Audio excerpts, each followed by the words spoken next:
So ఈరోజు నేను కూడా చాలా సంతోషంగా నా 1 సంవత్సరం యొక్క వేతనాన్ని ఈ ఆసుపత్రికి డొనేట్ చేయాలని చెప్పి డిసైడ్ చేసుకున్నా. I send the cheque. ఈరోజే చెక్ కూడా పంపిస్తాను. అంటే ఎందుకంటే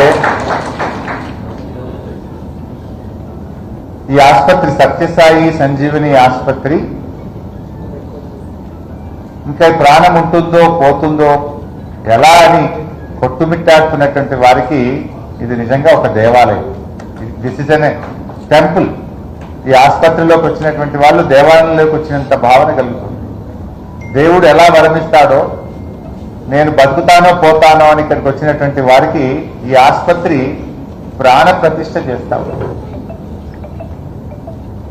నిజంగా ఒక చిన్న అప్పుడే పుట్టిన పిల్లలకు గుండె ఆగిపోతుంది, గుండె రంధ్రాలు పడ్డాయి,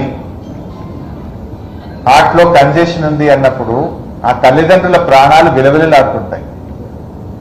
పేదవాళ్ళు, అప్పుడే పుట్టిన బిడ్డ, ఎవరికైనా బిడ్డ పుడితే చాలా ఆనందం ఉంటుంది.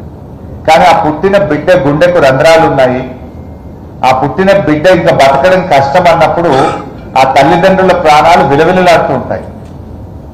ఒక రకంగా చెప్పాలంటే సత్యసాయి సంజీవని ఆసుపత్రి ఇప్పుడు ఒక చిన్నారికి శస్త్రచికిత్స చేసిందంటే ఒక్క గుండెని కాపాడలేదు, నా దృష్టిలో 3 గుండెల్ని కాపాడినట్టు.